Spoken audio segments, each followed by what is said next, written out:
Okay, so what's this one? Rapid transit again? Where am I, by the way? Ah, that's the consort chambers. I mean, we do have that quest to do, right? Why not? So, Nelina. Welcome, I am Nelina. I don't recognize you as one of our expected clients today. Would you like me to see when the consort will be able to meet with you? Well, I do need a number. Well, it's one person. I mean, of course, she has appointments. Can't I just go in? I'm afraid not. Yeah, you must understand there are many who seek the consort services. But if you wish to leave your name, she'll make every effort to meet with you. Alright then. Commander Shepard, with the Alliance Navy. Excellent. You should hear something in, 3 or 4 months. Are you serious? Nobody's worth that much of a wait. Well, that's not for me to judge. I have your name and you'll be contacted. Is there anything else? 3 to 4 months. I mean, maybe we could even make that work. So, let's see. Personal questions for Nelina. What do you do here, Nelina? I'm one of the consort's acolytes. Many of the people here today will not see the consort, but they expect to be attended to just the same. It's our job to ensure that they leave contented. How are you doing that? What exactly do you attend to? Well, each acolyte has her unique abilities. Some soothe with song, others with conversation. As much as possible, we seek to match the needs of our clients to the skills of our acolytes. My specialty is touch. My fingertips can find every tension point in your body and relieve it. Perfect. Sounds interesting. I'd like to try out your services. Excellent. I'll add you to our client list. We should be able to see you in 3 or 4 months. Are you serious? Nobody's worth that much of a wait. Well, that's not for me to judge. I have your name and you'll be contacted. Is there anything else? Right, no, about the consort. Wait a minute. Let's see. What do you do here, Nelina? I'm one of the consort's acolytes. Yeah. We got that much done. It's our wasn't there... job to ensure that they leave contented. And then there's the Harbor. What exactly do you... I'd like to try out your services. Bollocks. Excellent. I'll add you to our client list. We should be... Well, that's not for me to judge. I have your name and you'll be contacted. Is there anything else? What is the consort? What does she do? It's difficult to explain. She's many things to many people and something different for each. Some seek her for advice, some for entertainment, others still for pleasure. Most of the time, our clients won't realize what they were seeking until after she has provided it for them. Mystical, much? You make her sound like some kind of oracle. No, not in the usual sense. She's merely a woman with remarkable compassion and a generous spirit. I suggest you make an appointment and see for yourself. Generous spirit for generous payment, I presume. I think I'm done here. Oh, well, I hope you'll return again in the future.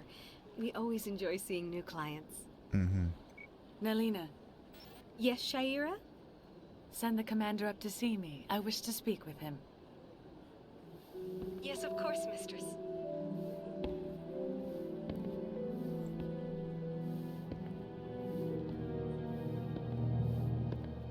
Huh. It appears the consort has taken notice of you. She'd like to meet with you now. Okay, but why? What does she want to see me for? I don't know. You'll have to ask her yourself. Just head upstairs. She'll be waiting for you. Great. Absolutely great. My guess is... we may be on the verge of becoming a Spectre, therefore a person of interest. Yeah. Great interest, of course. That might be the reason. I see even the humans find the consort irresistible. Even the humans? Why shouldn't we? Wait a minute. Is he wearing just slippers? Looks like it. This is my first time. I can't believe I didn't come sooner. Welcome. It is a pleasure to see you. She doesn't look that pleased. I'd spend all day here if I could. Oh. Please, relax and enjoy yourself. Wait a minute. Let's look at the others' faces. No. Wait a minute, is she here? This place is a little too perfect. Like they're hiding something. Foreshadowing. Okay. Nothing there. Ah.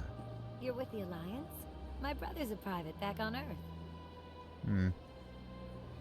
The Consort is a wonderful person. She has quite a gift. Right. So, gift that keeps on giving.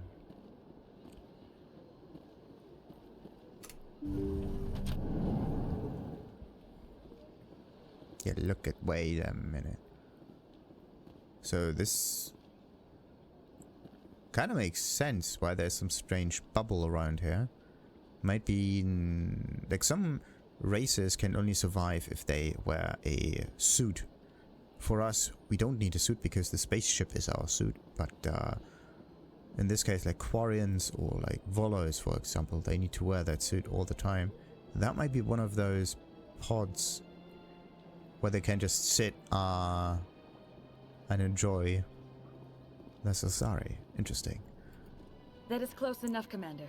I've heard a great many things about you since your arrival here in our citadel. Okay, that's interesting.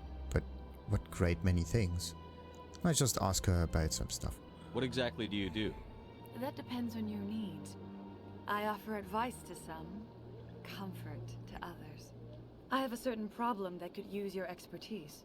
Alright, well, tell me. Maybe I can help. I have a friend, Septimus, a retired Turian general. I won't discuss the details, but he wanted me to be more than I could be. We had a falling out. Now he spends his days in Korra's den, drinking and spreading lies about me. If you would speak to him as a fellow soldier, I believe he will listen to you and let the matter be.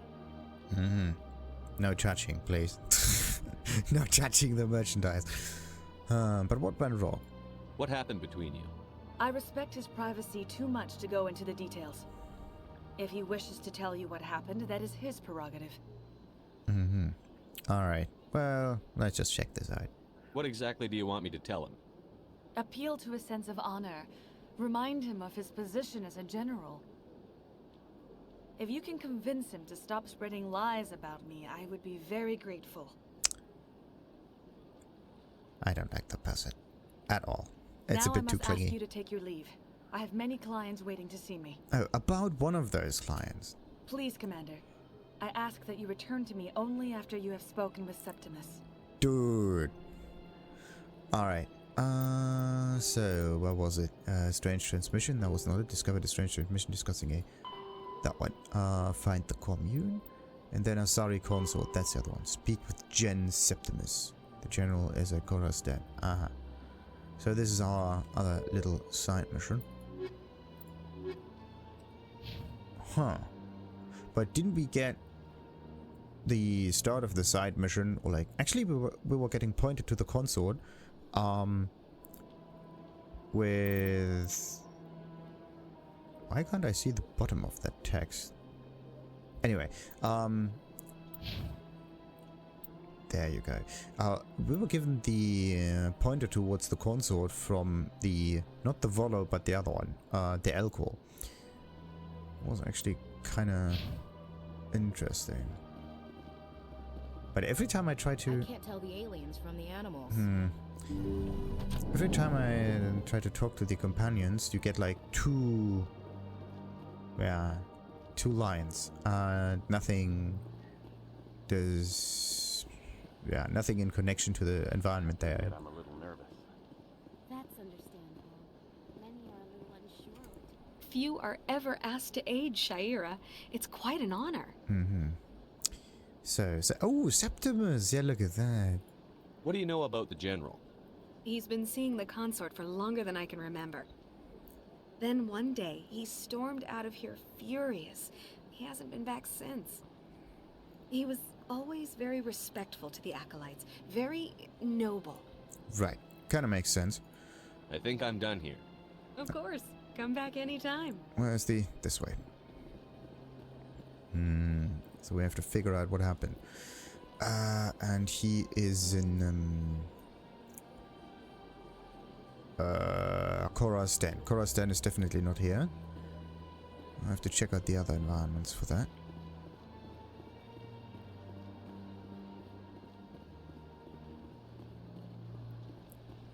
Another VI. Maybe you can tell me something about this Krogan. Huh? What? Statue. Welcome to Presidium Tourism Terminal 3.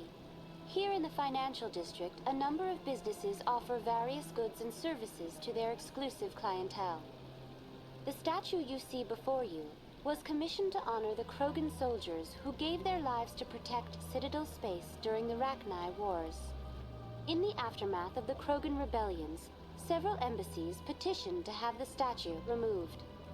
However, this motion was eventually quashed by the Council. Yeah, because statues are actually quite nice. They keep the space together. So, Krogan rebellions. What? Tell me more about the Krogan rebellions. In recognition of their efforts during the Rachni Wars, the Krogan were granted several new colony worlds by the Council. Over the next 400 years, the Krogan species began to expand. Blessed with an extremely high birth rate, their numbers began to swell. Faced with a critical overpopulation crisis, the Krogan started a violent colonization of nearby worlds inhabited by other Council species. The Krogan rebellions had begun. For a full century, the Council and its member species fought to bring the Krogan under control. With the aid of the newly discovered Turian Empire, they were ultimately successful. Sounds like a vicious cycle almost. You needed the Krogan to stop the Rachni. Then you needed the Turians to stop the Krogan. So who's gonna stop the Turians? I am sorry, but that question is beyond my programming parameters. The Turians are members of the Citadel Council. They are not a threat to galactic peace. Memorial statue. Why did the Council fight so hard to keep the statue? The Krogan were instrumental in saving the galaxy from the Rachni threat. The Council believed this historical fact should not be forgotten. The Council also hoped that preserving the memorial would improve diplomatic relations with the Krogan and bring about a peaceful resolution to the rebellions. Unfortunately, the Krogan refused to negotiate and only surrendered after their population and homeworlds had been ravaged by the Turians. Yeah. So the statue was just there as... Actually, the statue means something else. It's basically a trophy, right? Like a deer that you... or antlers that you put on the wall. So the trophy... Yeah, it's not the Krogans being respected, it's the Krogans being showed off as trophies, pretty much. Serves them right. What kind of answer is that? Sounds like they got what they deserved. I am sorry, but a value judgment of that nature goes beyond my programming. And against my programming as well. Now, about the Rachni Wars. What were the Rachni Wars? Nearly 2,200 years ago, explorers seeking to expand Citadel space opened up mass relays leading to systems controlled by the Rachni. A highly intelligent and aggressive insect race, the Rachni unleashed a war of conquest against the rest of the galaxy that lasted for nearly 3 centuries. The emergence of the Krogan finally turned the tide in favor of the Citadel species. Krogan forces provided the numbers necessary to halt the Rachni advance and drive them back. The Krogan then pursued their retreating fleets. Able to survive the harsh environments of the Rachni homeworlds, the Krogan hunted their enemy to extinction. A little extreme, isn't it? Was it really necessary to wipe them out? I am sorry, but a value judgment of that nature goes beyond my programming. Wow. That's all for now. Awful lot of value judgments. Have a pleasant day, yes. So, extinct races. 50,000 years ago, the not this one, the Protheans Rachni. though now extinct, the Rachni once threatened every species in Citadel space. Over 2,000 years ago, explorers foolishly opened a mass relay to a previously unknown system and encountered something never seen before or since, a species of spacefaring insects guided by a hive mind intelligence. Unfortunately, the Rachni were not peaceful, and the galaxy was plunged into a series of conflicts known as the Rachni Wars. Attempts to negotiate were futile, as it was impossible to make contact with the hive queens that guided the race from beneath the surface of their toxic home world. The emergence of the Krogan ended the Rachni Wars. Bred to survive the harshest environments, the Krogan were able to strike at the queens in their lairs and reclaim conquered Council worlds. But when Krogan fleets pressed them back to their homeworld, the Rachni refused to surrender, and the Krogan eradicated them from the galaxy. Oh. Krogans are also non-council races. Then that's weird. After the Rachni War, the quick-breeding Krogan expanded at the expense of their neighbors. Warlords leveraged their veteran soldiers to seize living space, while the council races were still grateful. Over centuries, the Krogan conquered world after world. There was always just one more needed. When the council finally demanded withdrawal from the Asari colony of Lucia, Krogan overlord Kradak stormed off the citadel, daring the council to take their worlds back. But the council had taken precautions. The finest STG operators and Asari huntresses had been drafted into a covert observation force. The Office of Special Tactics and Reconnaissance, the Spectres, opened the war with crippling strategic strikes. Krogan planets went dark as computer viruses flooded the extranet, sabotaged anti-matter refineries, disappeared in blue-white annihilation, and headquarters stations shattered into orbit, clogging debris, rammed by pre-placed suicide freighters. Wow. Still, this only delayed the inevitable. The war would have been lost if not for first contact with the Turians, who responded to Krogan threats with a prompt declaration of war. Being on the far side of Krogan space from the Council, the Turians advanced rapidly into the light-defended Krogan rear areas. The Krogan responded by robbing space stations and asteroids on Turian colonies. 3 worlds were rendered completely uninhabitable. This was precisely the wrong approach to take with the Turians. Each is first and foremost a Republic servant, willing to risk his life to protect his comrades. Rather than increasing public war wariness, Krogan tactics stiffened Turian resolve. The arrival of Turian task forces saved many worlds from the warlords' marauding fleets, but it took development of the genophage bioweapon to end the war. There were decades of unrest afterwards. Rogue warlords and holdout groups of insurgent refused to surrender or disappeared into the frontier systems to become pirates. And just a backstory on the whole genophage thing. It's basically Present day. a virus that makes them incapable of having any kids. It's a very, very mean thing. Absolutely mean thing. So, because they can breathe fairly well, that means if you counteract exactly that, then there's no way for them to keep up that population. So they have to stop at some point. Okay, Emporium shopkeeper. Oh! Yeah, we're going to talk with the shopkeeper in a moment. Let me just look at the merchandise. Nothing. There's nothing. Looks like they have vibrators on display or some stuff like that. So, let's see. Maybe we can get some good stuff. Ah, human. This one is greatly pleased to see you here in my decadent emporium. It's kind of interesting that they almost speak like the Elcor. Who are you? This one's face name is Delaninder, though many in this place simply refer to it as Delan. Please take time to examine the fine goods it has for purchase, all of great worth. Interesting that they also consider themselves as a different person from their speech, as if describing an entity. I'd like to buy, so no, wait a minute. Goods. What goods? What exactly do you sell? Only the finest and most luxurious items that credits can buy. This one is able to procure almost any item the human would desire, for a price, naturally. Okay. And your speech, yes. Why do you refer to yourself as this one, it? For the same reason that humans are so inquisitive. It is part of our culture. Specifically, Hanar only refer to themselves in the first person with family or intimates.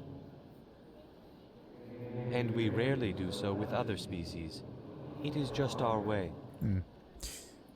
Who are you? This one's face name is Delaninder, though many in this place simply refer to it as Delan. Please take time to examine the fine goods it has for purchase, all of great worth. Right. So let's check that Show me out. your items. Oh, this one is pleased to do so, human. You will not be disappointed.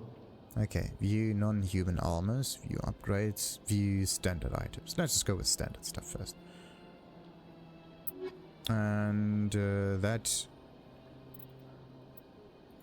Okay, the cost is absolutely enormous, and our credits are not sufficient. Not yet, at least. So, what do we got here? We got the Firestorm number 6. The Firestorm is an advanced military-grade shotgun made by Devlin Industries. Devlin. Dylan. Yeah. Interesting. So these are like medium to high level weapons. Okay. 70,000 for a shotty. 2,000. We're gonna get somewhere. The thing is, the only thing you see is like loot boxes. You don't even see like an example armor for this thing. But anyway, heavy armor, human, yada yada yada, offers maximum protection against enemy fire. Wait a minute, do we have comparing things? We can compare stuff. Okay, so this is the item, and this is the people, and having like, what about the highest one so far? Do we have like high level 6? This one, that's pretty good. 126 shields, and only 6 for the tech stuff. That's weird. The shotty, on the other hand, that's decent damage, but still, compared to your normal weapons, it's just twice as much. Doesn't seem like much, to be honest. Not at all. Like, you can just shoot 2 times at the enemy and get the same result. Unique item. Oh, Certa Foundation license. What's that? Certa Foundation license for the Normandy Quartermaster. I'm gonna buy that. I don't know what it is. Certa Foundation. Okay. Interesting. Can we sell some things? For 300, 100. Definitely going to sell stuff, but I don't know when. Like 30, 24. Seems like you're getting ripped off. Like a lot. Okay, what about the other things? Commander, it is good to see you again. Show me your items. Oh, this one is pleased to do so, Upgrades, human. people. You will not Upgrades. be disappointed. And we got ourselves, what's Phasic Rounds number 3, 3,500. That is somewhat better. Combat sensors, interesting. Some enemies use jamming technology to block your weapon radar. The combat scanner upgrade improves detection levels, making these enemies visible. 2-level detection. It's actually quite interesting, but do you need it? I don't know. So you got like ammo upgrade and weapon upgrade. What does this one do? Instead of projectiles, upgraded weapon release charged particle bolts that can bypass kinetic barrier shields. Oh, that's nice. However, the actual damage done to the target is typically less than what's done by a standard round, but you can get through shields. Plus 30% shield bypass, minus 30% damage.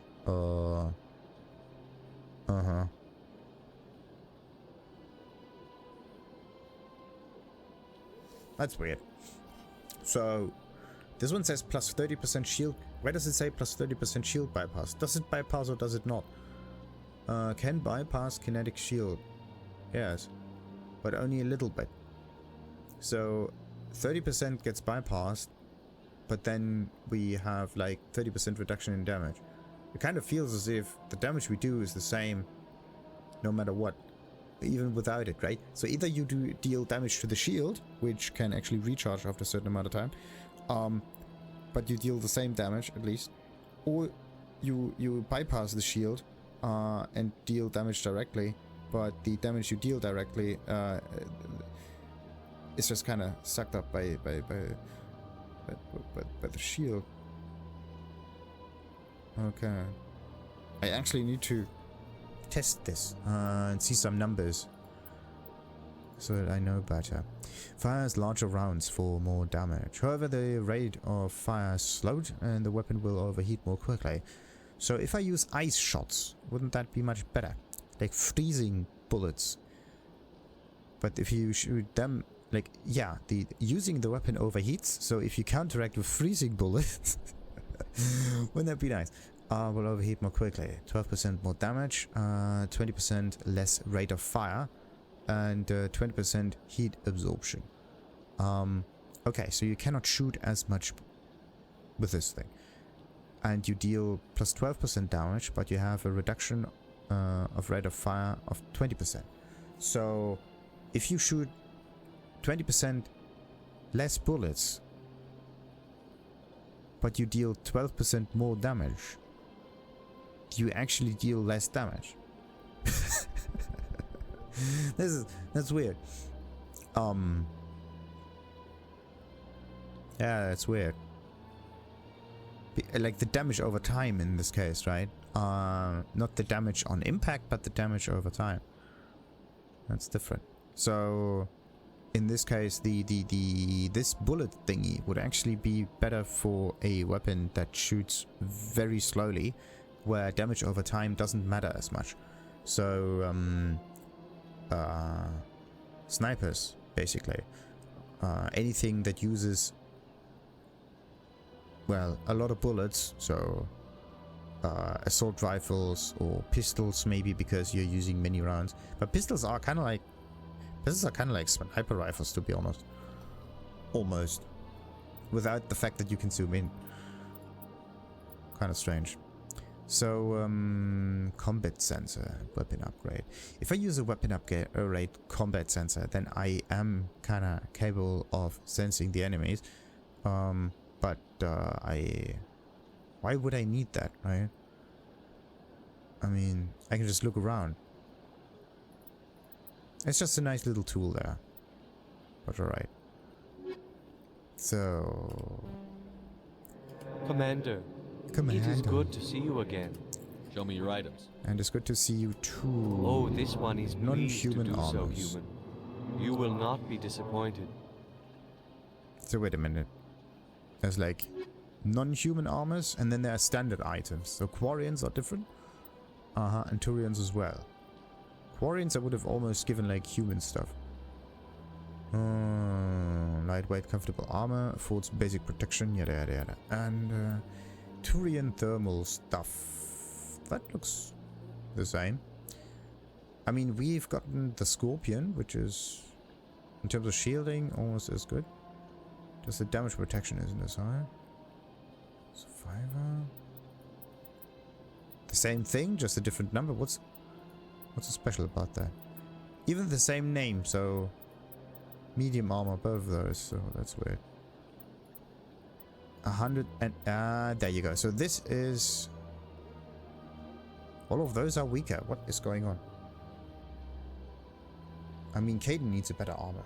It would be good for Caden at least, but it does cost 1,500 and I don't want to spend it. And then I am again annoyed if Caden dies, right? So who's getting played here? Let's just get up there, check things out. Ooh. More keepers. More. This thing does make strange sounds.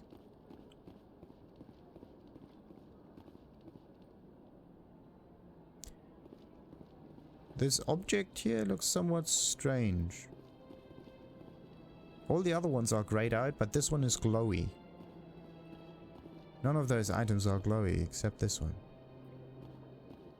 We may come back here. Okay, wait a minute. Can I get a... I can only set like one destination and I can get rid of it. Too bad I cannot place any markers in here. That would make things nicer. So I can like... predefine certain areas of interest. Barla. the banker. What's this? One of the Earth Clan. Ah, a very famous one, yes? You are the one called Shepard. You were at Torfan, correct? You led the final assault against the enemy base, if memory serves. Yeah, if we met. Who are you? Okay, who are you? You've got me at a disadvantage here. Forgive me, Earth Clan. My name is Barla Vaughn. My job makes it necessary for me to keep informed. I am a financial advisor to many important clients here on the Citadel. When someone as important as yourself arrives on the station, I take notice. Okay. And, oh. Tell me more about your job. Galactic finance is incredibly complex. A mix of laws and regulations from dozens of interstellar economies. I'm an expert in how all these economies interact. For a fee, I share my expertise. I also offer premium services for those clients who need someone to conduct business without drawing unwanted attention. Discreet and efficient. That's my motto. Is this legal? Well, they are discreet, right? Sounds pretty shady. Everything I do falls completely within the bounds of interstellar commerce law. Even so, many of my clients would prefer their transactions remain undisclosed. For example, suppose a Hanar ambassador was petitioning the council to reduce tariffs on Hanar goods. How would it look if he had money invested in a Hanar exporting company? Even if his true motives were to help his people, he would be accused of advancing the petition for his own personal gain. I can keep his personal finances private. I don't buy it. Like, just think about it. You have a space and access to pretty much an infinite amount of resources because there are an infinite amount of planets in the space. Why bother about the money stuff? After a set, like, it, if you can get past of the, well, rarity situation that you are in, right, on the planet, then basically money can be completely ignored after that stage. You just have to get the items back to where they're needed quick enough. Now the real question is, why would you do that? That's the actual question. So money is in one way incentive, and in another way accounting tool. Huh. Weird. Would you need money in the future or not? Or could you just do this because people have some interest and then they want to follow up on it, and then they just do their job just because? Anyway. Still sounds shady to me. Then we can only hope you will never be cursed with a large enough fortune to require my services. Cursed with a large enough fortune. That's also very insightful, because if you don't have a lot, you also don't have a lot of problems. You have just a simple problem, like how do you survive, but you can consider that a large enough problem.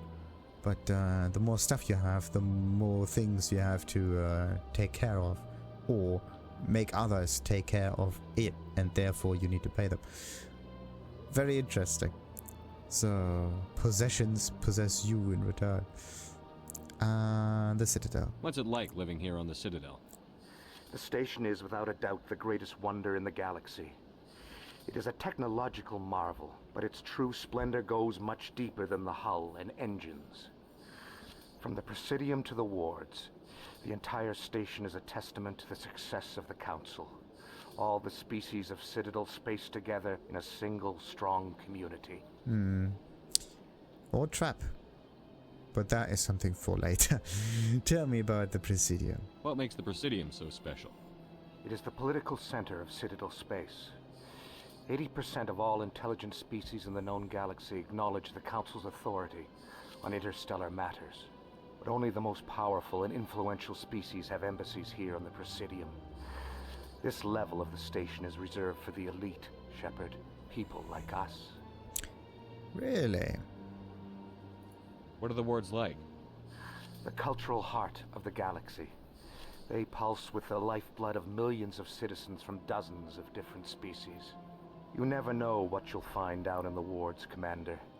It's always full of surprises. Fortunately, most of them are pleasant.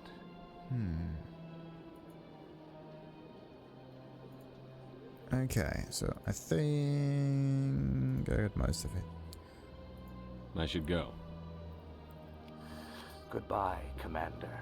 Goodbye, Bankier Barla.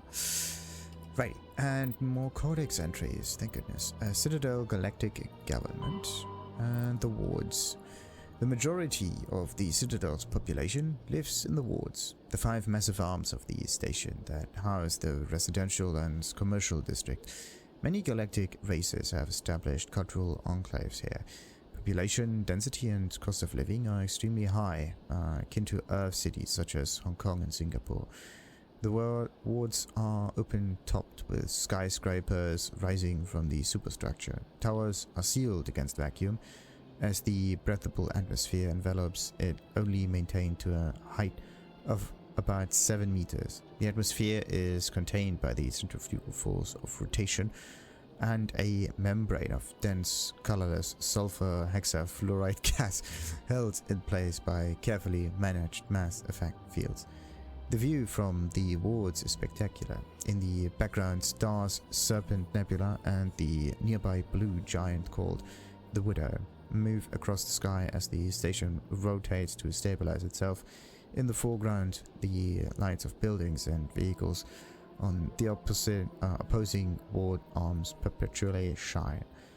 The Citadel has no real day or night. While the station keeps to standard galactic time for political functions, businesses rarely close and residents acclimate to sleep and work according to personal need rather than a day-night cycle.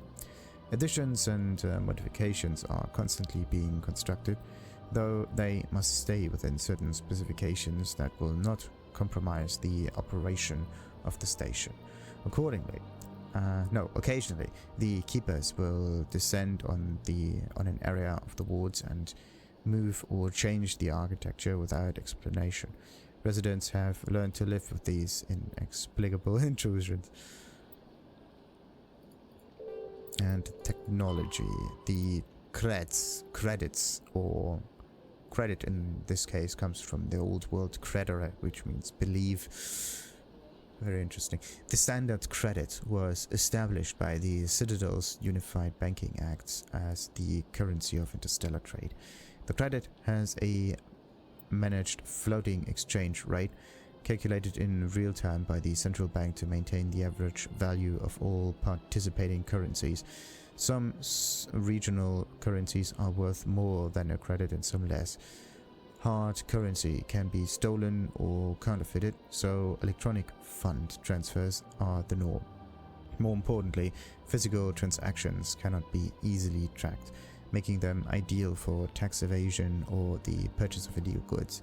When the Alliance joined the Citadel, its various national treasuries were linked into the credit network.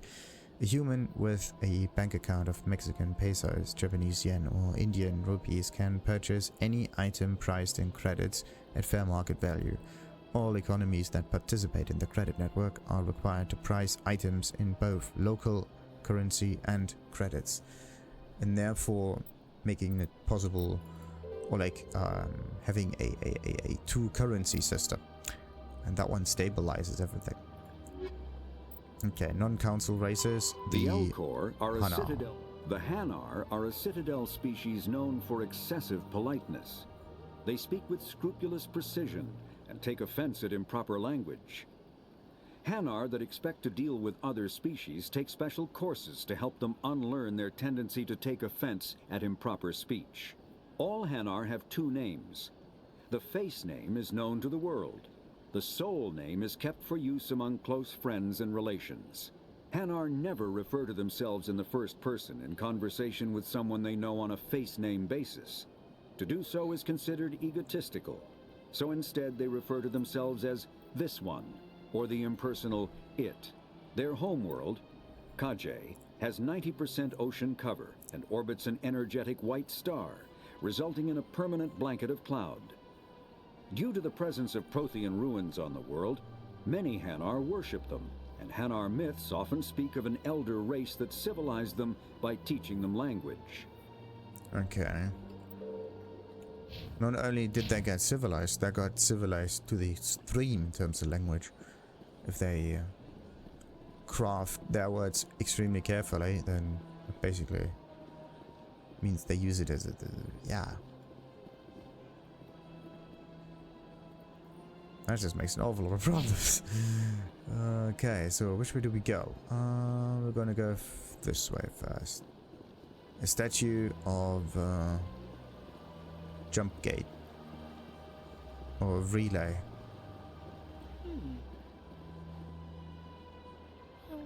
Art doesn't normally do much for me, but that relay statue, I like. Huh. Anyone else hear that low hum? Sounds like it's coming from that statue. Makes my teeth tingle. Sure is peaceful here. This place is a little too perfect. We're hiding something. I don't hear anything.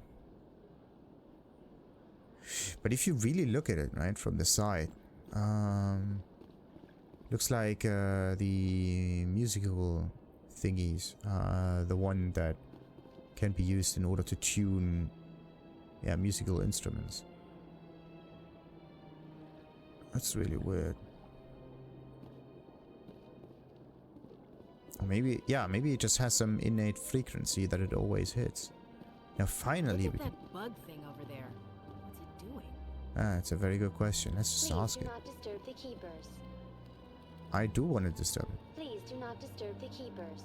I do want to disturb it. Please do not disturb the keepers. They are not animals, like, come on. Please do not disturb the keepers. Okay, maybe the Zavina will help me understand. Welcome to Presidium Tourism Terminal 2. You are standing near the base of the Citadel Tower, one of the Presidium's most recognizable and important structures. Behind me is the spectacular Relay Monument, a scale model representation of a Prothean mass relay. To your left is one of the Keepers, the enigmatic caretakers of the Citadel, working on a control panel. You may see Keepers involved in various tasks throughout all levels of the Citadel.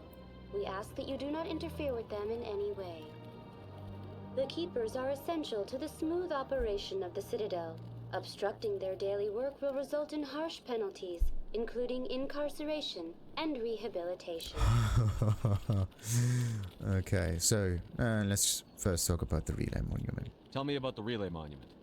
Discovered by the Asari who first arrived at the Citadel, the Relay Monument is one of the station's most interesting and controversial features. What is the meaning behind this striking piece of art? Is it a tribute to Prothean vanity? A reminder of their conquest of the galaxy through mass relay technology? Or perhaps it is a symbol of unity, a Prothean acknowledgement that the relays would eventually lead other species here to the Citadel.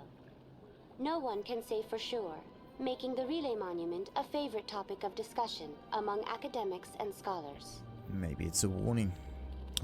Citadel Towers. Tell me about the Citadel Tower. Housing both the Council Chambers and Citadel Control, the tower is one of the most important buildings on the station.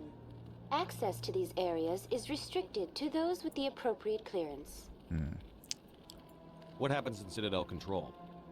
Citadel Control handles all incoming and outbound transit. Every ship within 2,000 kilometers of the Citadel is under the jurisdiction of Citadel Control. At peak capacity, they are responsible for monitoring upwards of 1,000 vessels. And the chambers? I'd like to hear more about the Council Chambers. The business of the Council, which often has far-reaching effects on the galactic community, is conducted in a room at the apex of the Citadel Tower. The Council Chambers themselves are truly a magnificent sight to behold, though few get to experience the view in person. Typically, only the councilors, ambassadors, and high-ranking officials, along with various support staff, are allowed access. Wait, it's not open to the public. What if someone has business with the Council? The average citizen must go through the proper channels if they wish an audience with the Council. This is usually arranged through their respective ambassadors. Even then, few are given access to the actual council chambers. In most cases, the ambassador acts on behalf of the citizen. Okay, but I've been asked to go there. I'm scheduled to have an audience with the council. Only a handful of visitors to the Citadel are ever granted that privilege. I would be jealous, but that is outside the scope of my programming. Huh. Right. So, let's see, Citadel Tower and the Keepers. I'd like to know more about the Keepers. Little is known about these peaceful servants of the Citadel, though they are essential to the operation and maintenance of the entire station. Citadel regulations protect the Keepers against interference during the performance of their tasks. Failure to comply will result in harsh penalties. Keepers can be seen in all sections of the Citadel, but are typically found in and around the tower. But why? Any particular reason there are so many Keepers in this area? The Keepers do not communicate with other species. It is assumed, however, that the tower houses the Citadel's primary control systems. Many of the station's systems, such as navigation and life support, function automatically. It is believed the Keepers operate those systems from inside the tower's inaccessible core. The Keepers also make frequent appearances in the council chamber itself, though they appear to be just passing through on their way to some other destination. That's all for now. Thank you for using Avina. Have a pleasant day. Thank you. And let's learn more about those Keepers. The Elcor. When the Asari discovered the Citadel, they also discovered the Keepers, a docile, multi-limbed insect race that seemingly exists only to maintain and repair the great Prothean station.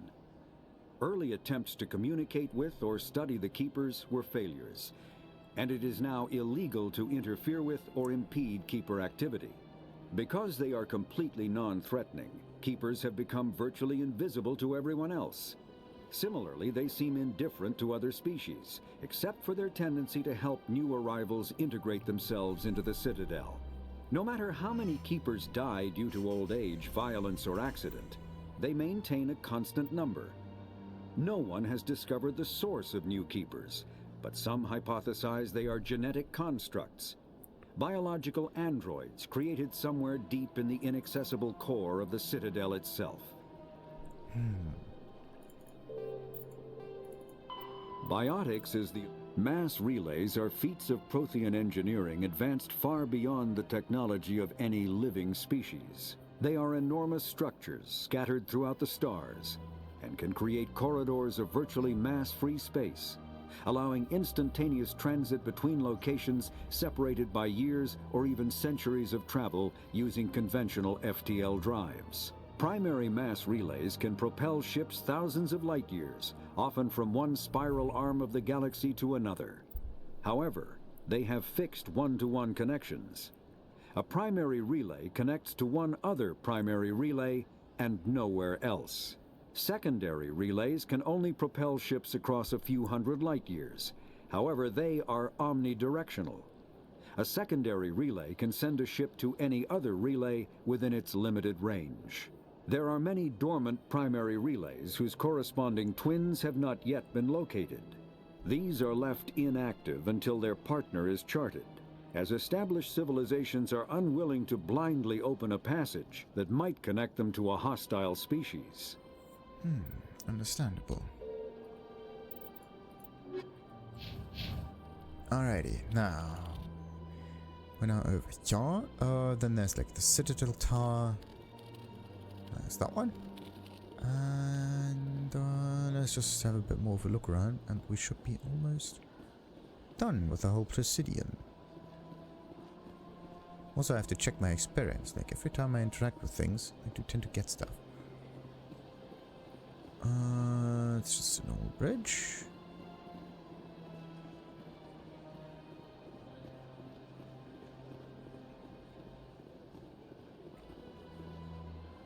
So, Embassy, CSAC, that was lounge.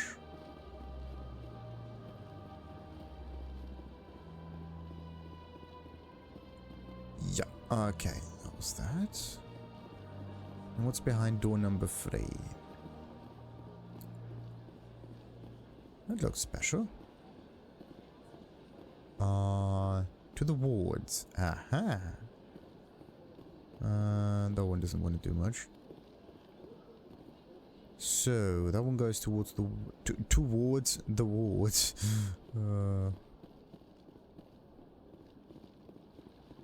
Okay, that one can take a little time. Can I just call the elevator?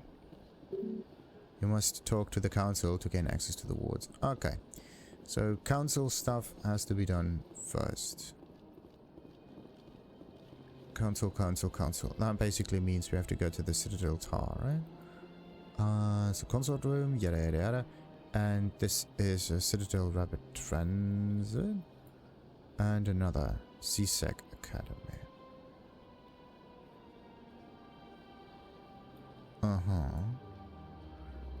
Well, looks like we have to get to the tower. But what happens inside the tower, will be something for another time. Until then, like and subscribe as usual, of course, and